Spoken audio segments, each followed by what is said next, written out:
Hello, Brad here, just to say we're super proud that the Friday 5pm podcast is sponsored by the Malt Miller, the UK's best home brew store. We use the Malt Miller for all of our homebrew experiments, as well as tapping them up for advice and binging on their awesome YouTube channel all the time. That's why whenever we release a homebrew video, we put a recipe kit live on the Malt Miller, so you can brew with the exact same amazing ingredients that we did. The same ingredients used by pro brewers. So alongside the Malt Miller's nitro-flushed hops, cold-stored yeast and milled-to-order malts, you can pick up recipe kits for our 5 Points Best Bitter, Russian River West Coast IPA, and now the fastest beer in the world, a hazy session IPA that goes from grain to glass in less than 48 hours. Sign up to their newsletter at tinyurl.com/Malt Miller to get 5% off your first order. With the Malt Miller's amazing customer service and Jonny's 48-hour recipe, you could order the ingredients on a Monday and be drinking the beer by the weekend. Speaking of which, it's Friday. It's 5pm. So enjoy this week's Friday 5pm podcast.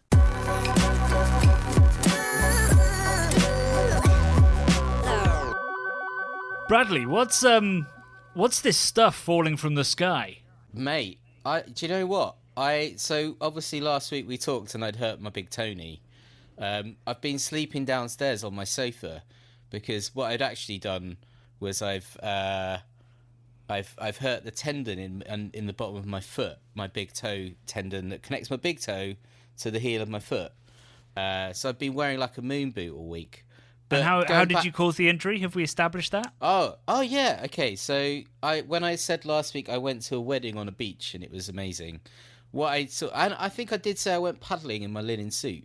What I sort of totally glossed over was the fact that I walked down the pebbly beach when I was a bit drunk, walked over stones, and I've got very, very soft, baby soft feet, Jonny. And I trod on a few stones, and they really fucking hurt. To the point where I actually had to like sit down in my white linen suit, sit down on the floor. I was like, "Oh my god!" This is the most pathetic story I've ever heard. I know. I was really ashamed of myself so I spoke to a lady called Liz who I work with graphic stuff. I help her with her business, and she was like getting me to rack my brain how I could have hurt my foot, because I said I went walking around London with Jonny. We were on the DLR and stuff, but I said it wasn't a lot of walking.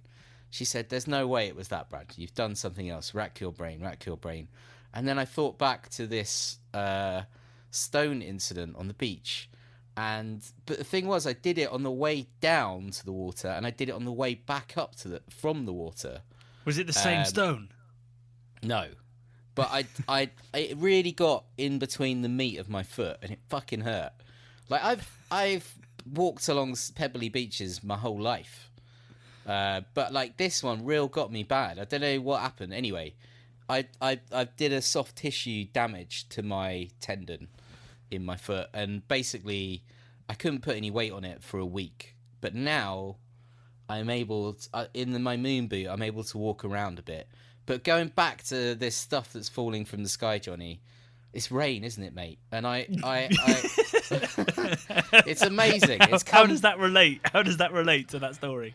Well, because I said I'd been sleeping on the sofa downstairs. So last night, it's still quite warm, quite humid. Maybe not so much today, but yesterday it was. I left my patio door open, and I fell asleep. And I woke up at like 1 or 2 in the morning. I was intending to go upstairs to bed, but I just conked out, and I couldn't believe the noise that was coming from outside. It was properly torrential, wasn't it? I don't know what it was like for you where you are, but it rained all night, and it's only stopped raining maybe an hour ago. Oh, it's still raining here.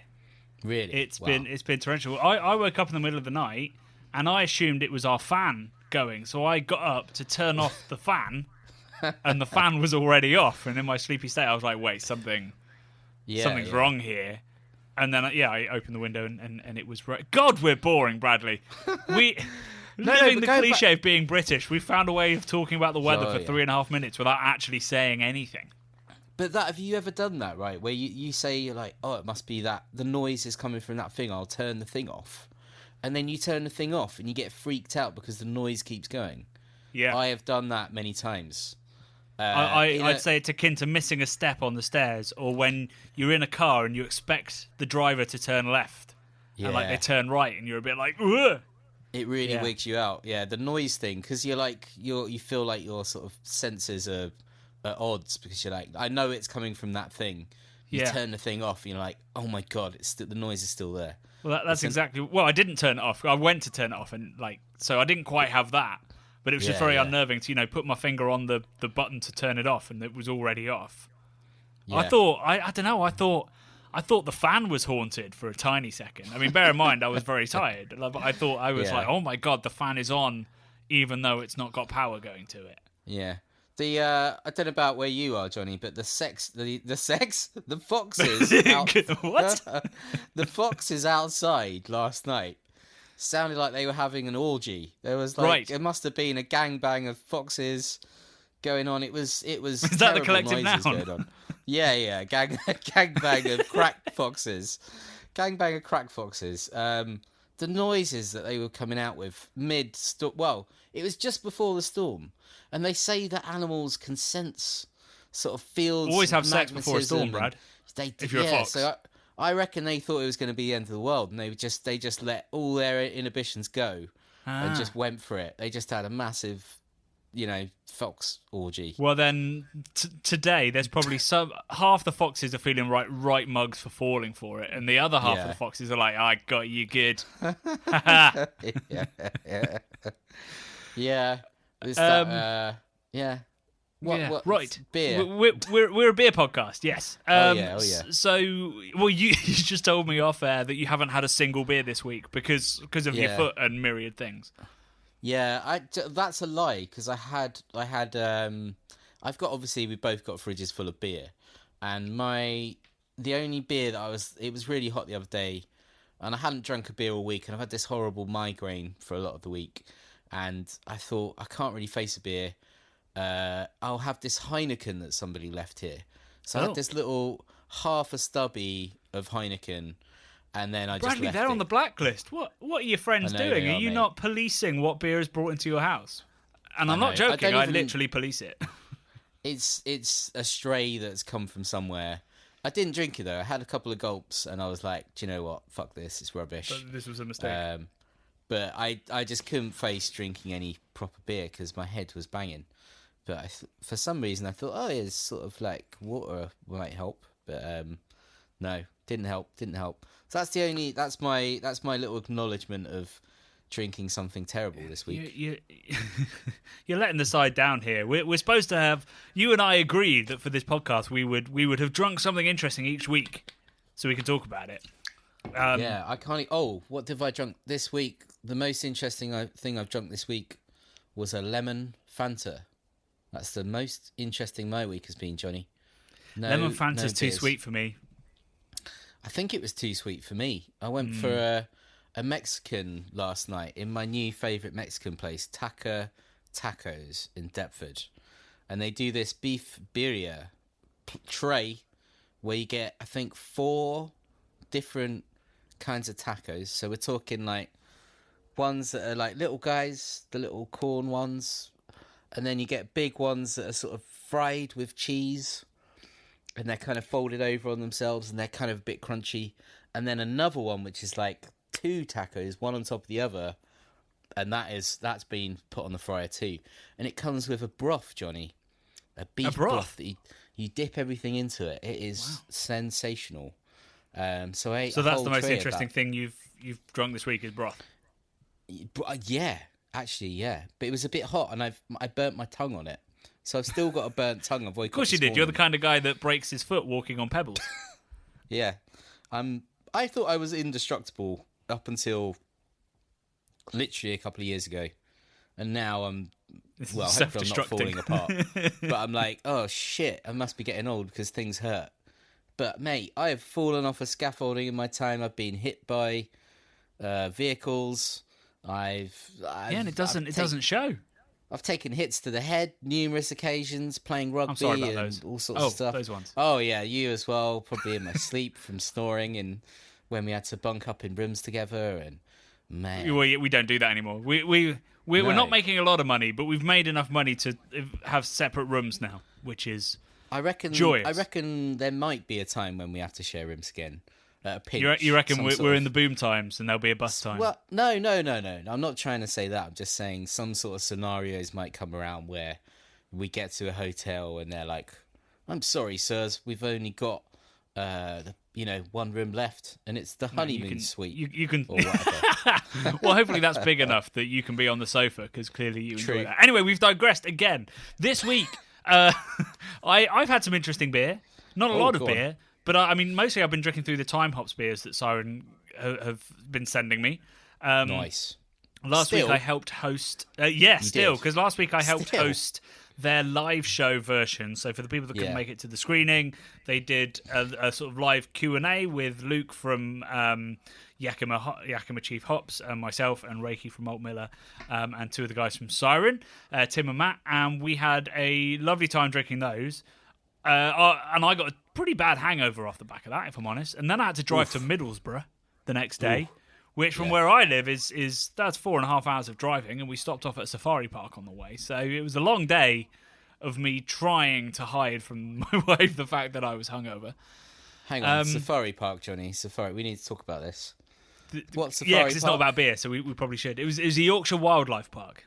And what kind of animals are we talking here? What's the best? Oh well, they've got polar bears for a start. What? That was pretty amazing. I saw two polar bears. You can't drive around polar. Sorry, when I said safari park, I meant wildlife park. Ah, okay, cool. Yeah, cool, ain't nobody driving around with polar bears knocking about. That is mental. Yeah, that is mental. Okay. No, we're very much walking around. I guess my daughter was being driven in the buggy. She was driven. So she was experiencing the safari park experience. Nice. Yeah. So we saw polar bears, we saw lions, we saw one meerkat, which I didn't really think happens. I thought usually you'd see multiple ones. I mean, there's two in the adverts. They're pack animals as well. They like to be together. They get very anxious, like guinea pigs. Yeah, I mean, I guess we saw the lookout and everyone else was hiding. It was a warm day. Right. Yeah. So I was then up in Middlesbrough, and then on Monday, I gave myself a hangover. Well, I guess Tuesday was the hangover. Monday, do you know what? You know you're in trouble, Bradley, when you know you went and got drunk, but you can't remember why or where. Wow. And that there's nothing in my diary. I'm yes, now I remember. Tennis buddies. Oh my goodness. No, not my tennis buddies, but thanks for outing me as middle-aged suburban as I could possibly be. No, I was recording a podcast with the wonderful Rhythm and Brews. Oh, cool. Nice. So I was with Luke and Andrew, and Rhythm and Brews, if you don't know that podcast, it's a great podcast in which these two guys match beer and music. So I picked, we picked together 4 beers and we represented the seasons because always be promoting the book. And then we matched them with music. So I won't say the beers, but indeed the songs, but I matched a Damien Rice song and an Oceanside song. So showing my breadth of music tastes, some pretty heavy progressive metal and a bit of acoustic wailing. So hang on, Damien Rice and who did you say? What was the other one? Oceanside. Oceanside, right? I don't really know them. I'll have to Google them. You have to give them a go. But I don't really know what they sound like. You reckon they're metal? Well, I'm sorry, I'm not saying you reckon they're metal. They're metal, are they? Well, I'd say they're probably prog rock, but they get exceptionally heavy at points. Like not sort of the Sigur Rós kind of prog rock, but the double bass pedal screaming.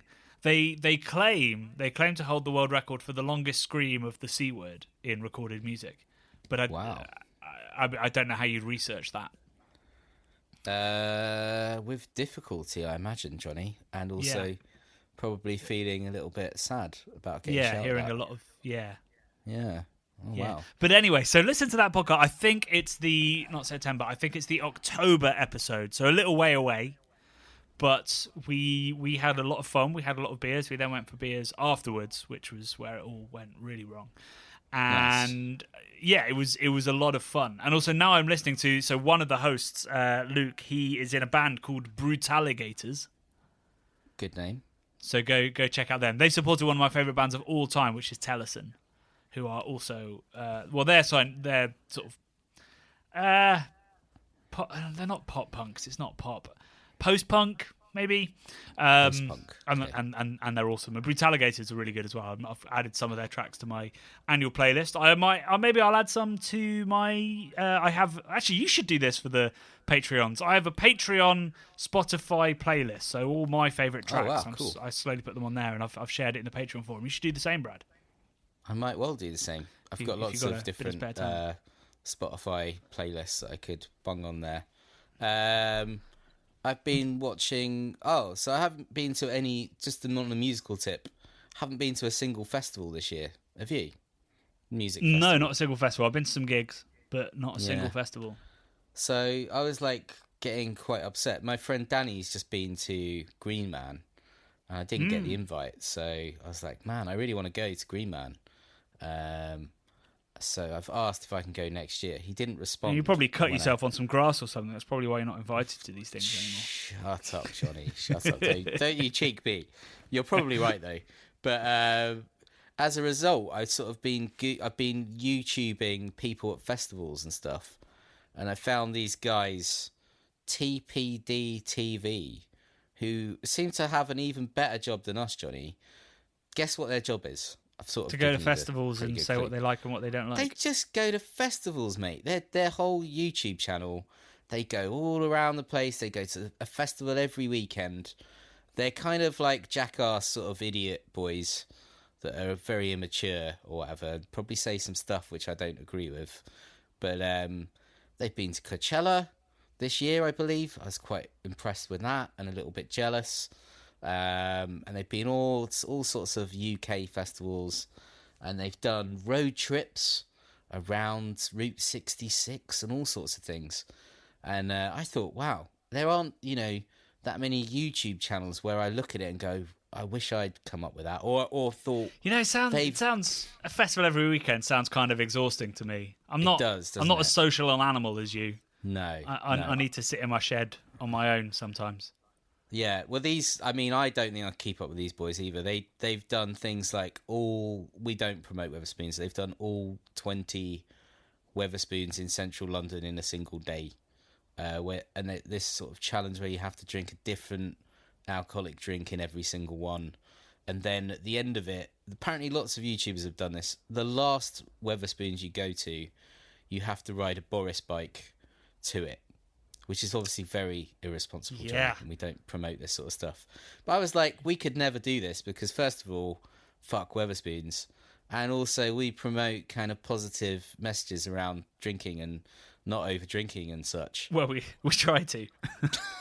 But I was like, there's all this sort of stuff we can't, or we won't tap. Well, we can't tap into because we don't. It's not good, is it, Jonny? We shouldn't be promoting this sort of stuff. But it's it's fun to watch sometimes. These people act like absolute idiots. Well, yeah, exactly. And it is interesting, if we were to tackle that kind of video, what we probably do is these are the best Weatherspoons is in London. Mm-hmm. So it's just a different approach. And probably, at the very least, you'd get drunk. Although you'd probably have dinner there because the food's so cheap and actually surprisingly good, some of it. I don't get how their chips are so good. Well, they're definitely oven chips, aren't they, or whatever? But I reckon they're fried. Fried? Do you reckon? I don't think you can get that level of oil and crisp through baking. Actually, you're probably right. Because I've never had ones that are dry as fuck, from an oven, sort of. So they probably are fried, but they've got like a tempura type coating on them. I think. Oh yeah, you reckon they've got like a batter thing on it? I think they're battered, which I've only ever had chip shops from a chippy up near Birmingham. But where was I? Willenhall or somewhere years ago, and I had battered chips that had this sort of tempura style batter on. Pretty good, mate. Pretty Crispy good. Dangerous. Dangerous. Do you know my favorite chip memory is there was a fish and chip shop in my hometown that it was a Smart's Fish and Chips. If anybody's from that part, like Oxfordshire region, they would fry their chips in the same thing that they fried their scampi.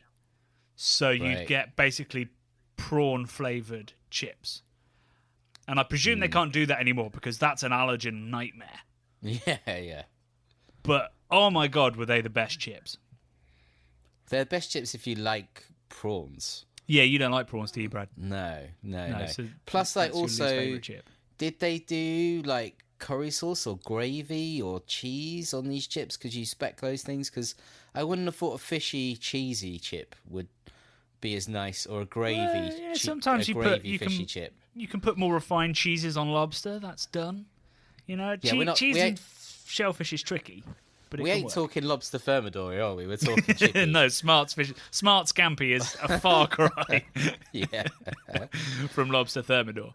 Yeah, well, those are good chips. Spoons, you know, just to be clear, Spoons has a place. It's just not a place on the Craft Beer channel. Right, well, believe it or not, we were actually going to use today's podcast, because we didn't have a video this week, and we'll get into the reasons for that. We were going to use it to make a giant announcement, and in classic Friday 5pm fashion, we decide to actually make that announcement 20 minutes in, when in theory, according to the format of this podcast, we should be winding it up. But should we tell people, should we finally reveal what do this you want sort of... to, Johnny? I know we said we would do before, shall we? I don't know, it's like... I'm trying to think of a metaphor here, but we've kept it under a lid for so long. It's like, you know, there's some yogurt in the fridge, right? And you've left it for so long that you know when you open it, it's gonna be terrible. And I'm almost nervous to take the lid off. I once had a fruit yogurt that was in the back of my fridge for a long time, and it was way out of date, and I still ate it, and I thought it tasted the same as one that was in date. I couldn't make any discernible difference. And you survived funky. The experience, clearly. Yeah, it was already really funky, isn't it, yogurt? It's alive. So I thought, well, I'll give it a go. I'll see what it tastes like. This is when I was on my health kick, and I was eating yogurt every day. On your health kick, eating out of date yogurt. Is that some newfangled diet I'm not aware of? Yeah. Oh, the pounds will slide off if you eat mouldy yogurt. Yeah. You just get That's probably from Goop, isn't it? I bet Goop have said something like that at some point. Probably. I imagine Gwyneth probably likes out of date yogurt. She probably pays a lot more for it and everything.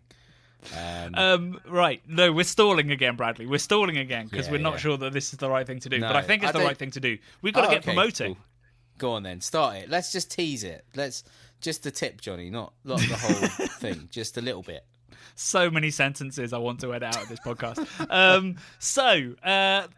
Basically, what we're going to tell you is on the 21st of September, if you can get to London, that's a Wednesday, if you can get to London at around 6:30 p.m, yes, keep that time free. Yes. And when we say London, specifically South London. South London, yeah. So, sorry about that. If you cannot get to London on the 21st, or indeed generally, then keep the 28th free for a live show, a live watch-along show. Because we are releasing our third feature-length documentary. And in this documentary, we brew 7,500 litres of beer. Oh. And the idea of this beer... I'm going to put some music underneath this, Bradley, to really ramp it up. Is to reinvent the English IPA.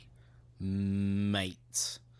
I mean, we all think we know what IPA is, but do we really? And are we really respecting what it was and where it came from? Are we acknowledging the past, the difficult past of the IPA? All of these things, Johnny. So many questions. And some of the answers will be in this documentary. So yes, Brad and I have spent the last 3 or 4 months filming the most ambitious thing we've ever made. It is an 1.5 hour long documentary into the history of English IPA and indeed the future of the English IPA, which we're looking to predict and indeed help along the way by supporting the English hop industry, British hop industry, British malt industry, and indeed digging around a veritable cove. Cove, is that the right word? Chasm? Cove. What am I looking for? What did Aladdin go into? Cave. Okay, yeah. Of British yeasts. Yeah, okay. I like it. A cave of yeast. Yeah, I mean, I've made it sound less grand than it is. Although, actually, in reality, it is just a bunch of filing cabinets. But it is, the history of British brewing in a filing cabinet in Norwich. I've made it worse. It's a fascinating place. We've been, throughout this process, Johnny, we've been to, high-tech labs. We've been to fields in the middle of nowhere. We've been to city centres. We've been to traditional boozers. We've explored every avenue. We've been to literally the place where IPA was kind of invented, and the place where IPA was kind of birthed and then travelled and everything. So we've comprehensively told the story from start to not finish, but where we are presently with IPA. And I think the only place we haven't really been is India, and I think there would be a quite harrowing video in India. Yes, and maybe we'll do that one day. But as far as the British side of it is concerned, we've told that historical story with some serious research, some very interesting people, and we're going to take all of that and brew a modern British IPA. So that is that's the hook, that's the sinker. And that's what we will be revealing on the 21st of September. So we're going to be doing a screening on the 21st. We'll reveal who the brewery is we're working with and all of that soon. But it is in South London, and then we'll be doing a live YouTube version of that on the 28th, so the week after, so that everybody can watch it with us. So we'll be revealing all of that very, very soon, but keep that day free because it's going to be a lot of fun. As well as the screening, there'll be food, there'll be beer, we'll party afterwards because this is sort of sucked up me and Brad's life for a good couple of months and we haven't been able to talk about it. So when we can finally talk about it and show it, we're gonna want to party. So that's definitely gonna happen when we actually screen it. So get that day in the diary or one of those days, and we will see you then. Next week we have another exciting video. It's a sponsored video by the one and only Brewers Association over in the US, and they asked us to make a film with them all about beer and food, which we were more than up for. It was such a brilliant experience that I can't wait for everyone to share it with us. You won't be able to taste the delicious food, sadly, but I mean, we got a great cameraman to film it on the day, so I'm hoping it's going to be really visceral experience. And the guy that we've talked to is just an incredible force to be reckoned with when it comes to sort of pairing beer in a fine dining setting. Kind of mind-blowing stuff. Yeah, I think so. We've got half an hour of mind-blowing beer and food content coming at you on Wednesday. So look forward to that, and we'll see you next week for another Friday 5 p.m. in which there'll be lots of comments in which people probably say either they hate fine dining or they hate matching beer and food, because apparently that's a controversial thing, as I keep learning on Twitter. So there should be some great comments for us to read through next week. Otherwise, get the 21st and the 28th in the diary. We'll see you next week. Love and beer.